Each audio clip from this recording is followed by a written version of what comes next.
And for the first time in decades, hundreds of U.S. Marines have been deployed to the streets of Los Angeles to protect the Westwood federal building.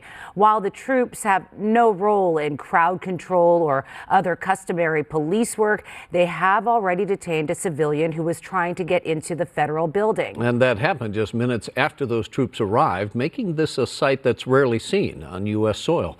Chris Wolfe is live in Westwood tonight. He's got the latest on these U.S. troops and their mission here in Los Angeles. Chris?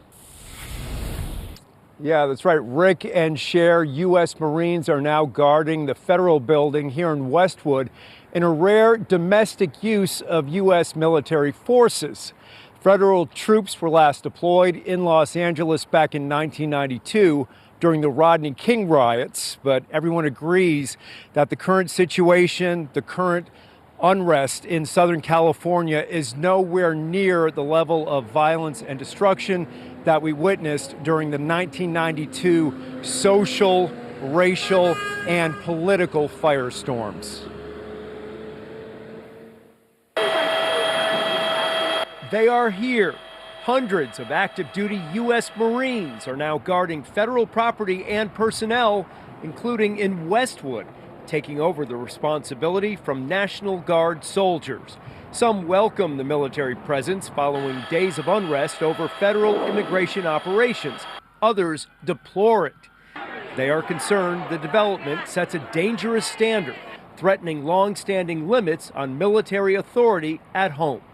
Constitutional law professor Jessica Levinson with some insight. I think there may in practice be some questions, but we know that at this moment, the Marines, the members of the National Guard have to stay on the side of the line of being the ones who are not actively performing arrests or searching or surveilling. They're the ones who are providing backup, logistical support.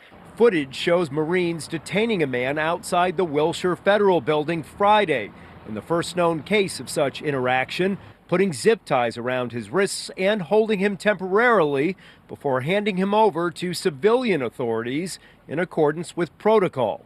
The man, who identifies himself as 27-year-old Army veteran Marcos Leao, admits he crossed a yellow tape boundary trying to get to the Veterans Affairs Department. He says Marines treated him fairly and were just doing their job. I freaking was trying to go to the VA and was trying to go across, and they told me to stop first. And of course I complied when I crossed the first checkpoint. For Donald Trump, this is a winning political situation. And he sends in the Marines in addition to the California National Guard. He looks tough. It really ramps down of any threat of potential violence that has occurred in parts of Los Angeles. According to Defense Department rules, during an extraordinary emergency, military commanders may be able to take limited, immediate action to prevent mass destruction or restore crucial public services.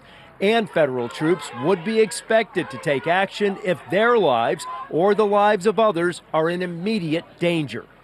Analysts we spoke with believe one legal battle between Governor Newsom and President Trump will ultimately end up before the U.S. Supreme Court. Does Donald Trump have authority to take control of the California National Guard?